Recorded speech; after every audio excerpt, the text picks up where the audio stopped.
right, hey YouTube family, this is Azalea Brock.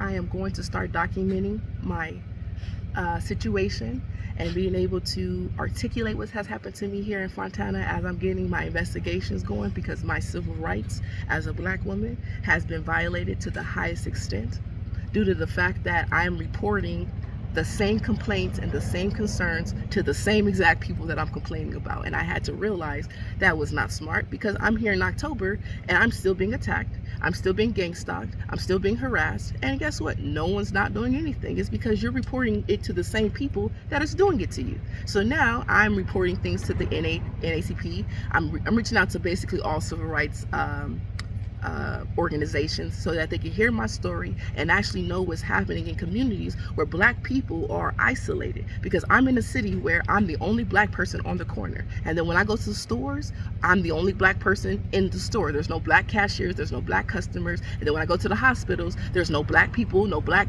there's no black patients. So I just feel like at this point, every time I had stated something about my civil rights or my situations, they have been overlooked or ignored. And I'm sick of this. It's because this means that this is happening around the world in certain communities and cities that people are not even aware. So when you're living in a particular city like I am living in, all these people know each other. So that means from the police department to the hospital to the grocery store to the doctors. So they all are in one organization. And that to me is scary, is because there's no confidentiality. There's no privacy. That means that when you go to the bank, these people are telling everybody at the bank what's in your account, what you spend on. Like, this is an organized to me system that I feel that's why it should be diverse. This is why diversity to me is very important, is because of this problem right here. Because if a black person wants to speak to a black person, we cannot. They make sure in this particular type of city that there's always one black person in every and then they're always at the lowest form of the job. So they're always a customer service rep, they're a security guard. They're never the person in charge. So every time you talk to somebody in charge, it's never going to be someone black. So when you're complaining about what these people are doing to you, they're going to laugh in your face, because they know. They know what's going on. And I'm here in October waiting for Fontana police to reach out to me, because I sent them my altered call log showing that all my calls have been intercepted, and that Mint Mobile have literally deleted and altered my call logs. Like, I asked them for a call log. They told me it's going to take 30 days for them to issue me a call log. So in August, I looked at my call log and realized that none of these calls are the calls that I made, and all these calls that are coming in ain't the calls that I answered, and then none of the 911 calls are even on my list. So I switched my phone service to Ultra Mobile, and then I sent this information to the police, Fontana Police Department, and now I've been sending stuff to them all month long. And now when I send them some substantial proof and substantial evidence, all the sheriffs and sergeants' emails are now disabled to where I can't talk to nobody. Because now when you actually have proof, now when you actually have receipts, now people go quiet. Isn't that crazy? Now people really go quiet. They start to ignore you, because now they know they're really caught. Because at first, whatever things that I was saying were all isolated events. Everything that I was stating before were all isolated events. So it was like, oh, these are unfortunate events. But now when a woman can't go outside her home, and if I do try to make a phone call, you're telling me that the average person that's walking a dog can walk by my car and shut my phone off, jam my internet? So when I go into a store, like every time I go to a UPS store, that's the perfect store.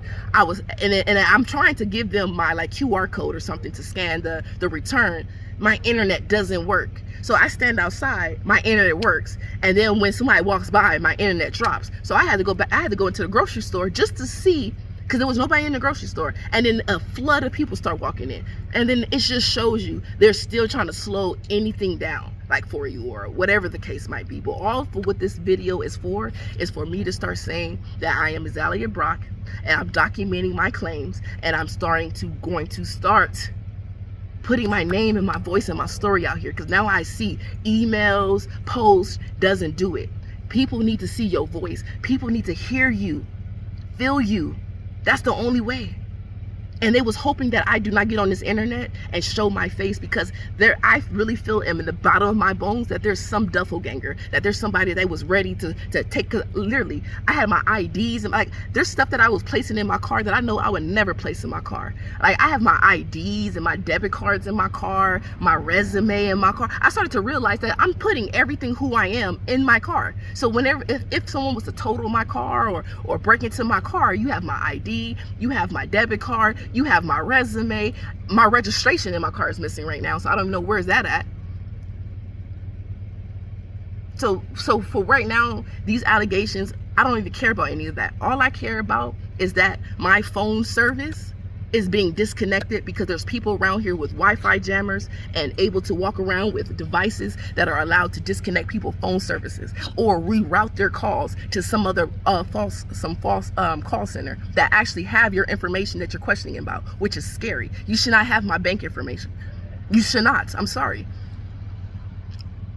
But this video is going to be just this, is that I'm just saying my name, letting everybody know what's going on and why no help is help. Because you know why you're not getting help? It's because you're not dealing with black people. and I'm gonna tell you, that's the fucking truth. So anybody that's going through gang stalking or going through anything, I bet you're not dealing with black people. So right now, if you're black, go reach out to all civil rights organizations. Start saying your story. Tell them, because these people do not know what's going on until you say something. The ACLU will literally advocate for you. They will literally protest for you. They will literally go to the courts and subpoena these courts and the government officials that are a part of these crooked cities and officials. That's why they have organizations in place to check the government. We didn't know that. Black people, we don't know that. So we just call the police and we just make our little reports and we just go online. No, black people, we need to go to black organizations. Look up civil rights. Your civil rights are being violated in these cities. Speak on it. Because black people, we might need to just go do our own thing at this point. Because I see what's really happening. I see what's really happening. My story is going to come out pristine. And it ain't going to change. And I'm not going to add anything in. And I'm not going to take nothing out. It's going to be the truth. The whole cardone truth. That's all I can speak on is the truth. All right, y'all. Next video.